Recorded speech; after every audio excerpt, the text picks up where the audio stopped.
Halo semua, jumpa lagi dengan saya Depri Saipullah.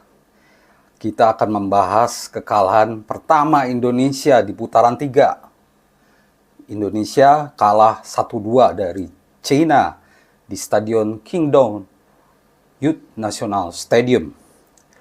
2 gol dari China dicetak oleh Behram Oduweli dan juga Zheng Yuning.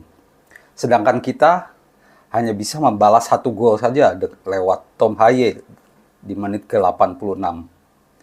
Kekalahan ini mencuatkan banyak kekecewaan terhadap taktik Sinteyong, dan memang saya termasuk yang paling kecewa juga ya.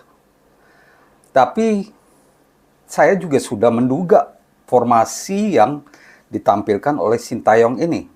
Hanya saja saya tidak menyangka bahwa permainan pemain yang dipilih oleh Sinteyong itu utamanya dua pemain, yaitu Sen Patinama dan juga Asnawi, begitu buruk. Ya, kita kupas dulu ya pertandingannya seperti apa. Berdasarkan statistik, kita unggul ya. Tapi sepak bola itu sederhana. Kita tidak butuh statistik yang bagus. Kita tidak butuh serangan banyak. Yang penting gol saja. Dan Cina tahu betul bagaimana melakukan itu. Cukup 2 kali saja, 2 sentuhan mereka bisa mencetak 2 gol. Memanfaatkan kesalahan timnas Indonesia. Sedangkan timnas Indonesia berdasarkan statistik memang naik semua.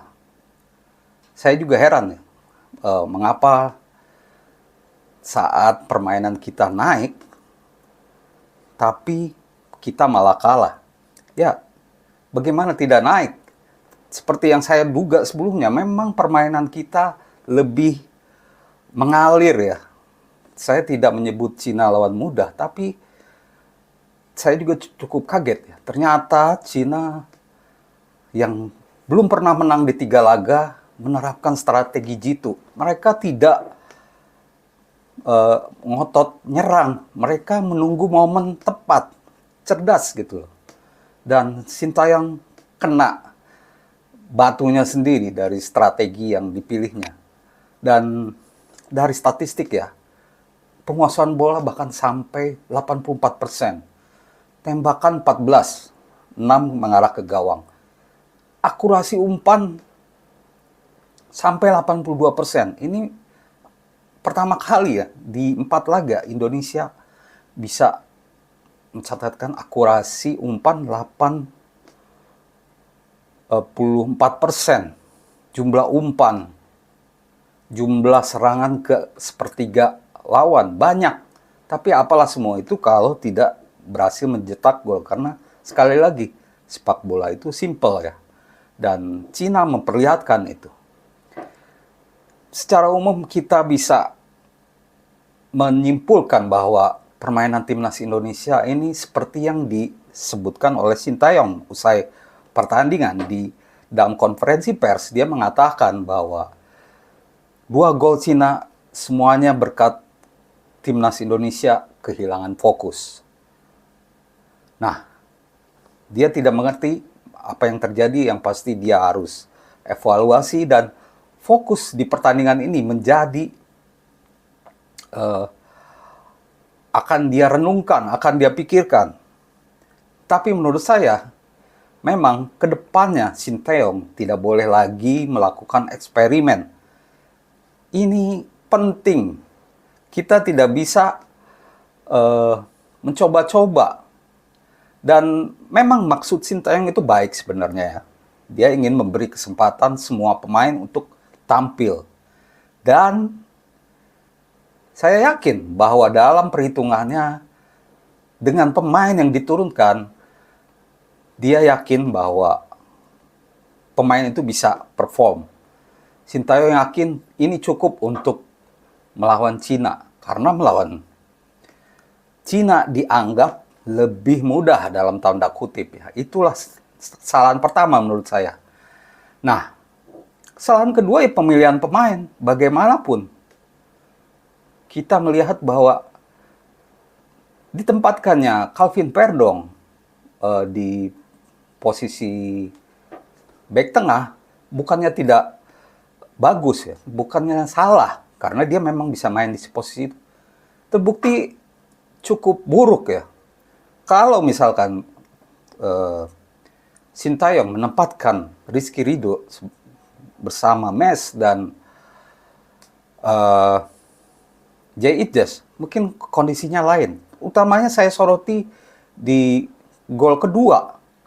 Kita lihat bahwa gol kedua itu hanya 2 pemain yang menjaga Zheng Yuning. Sedangkan Calvin Verdong yang memang punya naluri overlapping yang sering maju membantu serangan, terlalu di depan, terlambat ke belakang. Dan itu tak akan terjadi kalau Rizky Ridho di belakang. Paling tidak dia mungkin akan mencegat umpan kepada Zheng Yuning ini. Dan ya mungkin ini sedang off day ya. Kita lihat Mads Hilgers juga malah ada di depan Zheng Yuning. Sen Patinama lagi. Dia juga gagal mengcover Zheng Yuning sehingga ya saat 1 lawan 1 Martin Paes pun tidak bisa berbuat apa-apa. Dia sudah berusaha menepis tapi ya memang Zheng Yuning tepat mengeksekusi bola ke sisi kanan. Nah, ya itulah mungkin ya kesimpulannya. Ada 3 faktor yang salah. Taktik, Sintayong, Sen Patinama, dan Asnawi ya. Mengapa Asnawi? Menurut saya harusnya Asnawi, tapi posisinya memang agak susah ya kalau tidak dimainkan karena Sandy Walsh tidak fit ya. Tapi Asnawi setelah cukup lama tidak main, di 3 pertandingan sebelumnya nyaris tidak main. Saat main malah dia gugup, malah sering terlalu lama mengontrol bola, kehilangan bola. Dan ini dimanfaatkan betul oleh Sintayong. Sebenarnya cukup mengejutkan buat saya ya. Patinama dan Asnawi tampil buruk, sedang off day. Tapi utamanya Sen Patinama, setiap kali dia jadi starter selalu kalah. Ya ini cocok logi ya. Mungkin ini kebetulan saja. Kalau saja tidak melakukan kesalahan, mungkin hal kondisinya lain. Kalau saja Verdong cadangan dulu, Rizky Ridho yang jadi bek tengah, mungkin kondisinya lain. Soalnya Sen Patinama saat nyerang juga normal-normal saja. Saat bertahan saja cukup buruk. Nah, ke depannya Sintayong harus lebih akurat lagi memilih pemain. Dan tidak ada coba-coba. Tidak ada rotasi. Kecuali pemain memang sedang cedera. Yaitu mau nggak mau. Mau nggak mau. Dan kondisinya memang harusnya semua pemain siap. Ini memang mengecewakan. Kenapa tidak seluruh pemain siap ya, untuk siap tempur lah. Dan di laga ke depan, 6 laga ke depan, Sintayong harus sudah punya tuh starter yang pasti. Dan itu tidak bisa dirubah-rubah lagi. Karena konon Kevin Dix juga belum diproses November ini. Dia baru diproses mungkin Maret. Jadi tertunda. Jadi pada laga ke-7 dan 8, 7 sampai 10 baru Kevin Dix main. Semoga pemain-pemain lain pulih ya. Justin Hubner, Jordi Amat. Dan skuad timnas siap melawan 2 laga penting di kandang pada November nanti melawan Jepang 15 November dan Arab Saudi 14 November. Cukup aneh juga nih, jaraknya hanya 4 hari. Biasanya 5 hari, tapi mungkin karena dari kandang. Jadi jaraknya dekat. Nah, setelah kita evaluasi ya permainan timnas Indonesia, bagaimana peluang timnas Indonesia di 6 laga berikutnya. kita menyisakan 4 laga kandang lagi dan 2 laga tandang. 4 laga kandang setelah Jepang dan Arab Saudi, kita akan menghadapi Bahrain dan Cina. 2 laga tandang melawan Jepang dan Australia. Nah, taruhlah dengan kondisi sekarang, dan harus sebagai informasi ya, grup C ini alot.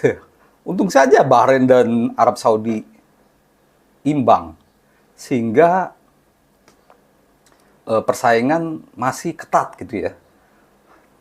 Mereka hanya menambah 1 poin, kecuali Cina. Hanya Cina doang yang menang gitu loh. Selebihnya Jepang lawan Australia 1-1 dan Bahrain Arab 0-0. Ini cukup menguntungkan juga dalam hitungan-hitungan kita. Itu artinya peluang kita masih terbuka. Dengan kondisi sekarang, taruhlah 4 laga kandang harus dimenangkan. Memang berat ya, lawan Jepang, lawan Arab Saudi. Nah, kalau lawan Bahrain dan Cina di kandang, mutlak. Apalagi Bahrain ya, yang sudah mengakali kita. Itu mutlak harus menang. Sedangkan Jepang dan Arab Saudi ini butuh kerja lebih keras lagi. Taruhlah meleset 1 laga ya, Jepang melawan Jepang imbang. Kalau lawan Arab Saudi ada peluang lah untuk menang. Berarti kita mengoleksi potensi 10 poin. Dengan poin sekarang berarti 13. Itu lumayan. Dan siapa tahu saat tandang ke Australia dan Jepang kita bisa mengoleksi poin juga imbang. Misalnya imbang 2 kali. Berarti 2, berarti 15. Nah, begitulah. Dengan kondisi 15 poin, kita minimal posisi 4 akan kita dapatkan. Dan itu kondisi ideal ya. Kita tidak tahu bagaimana kelanjutannya.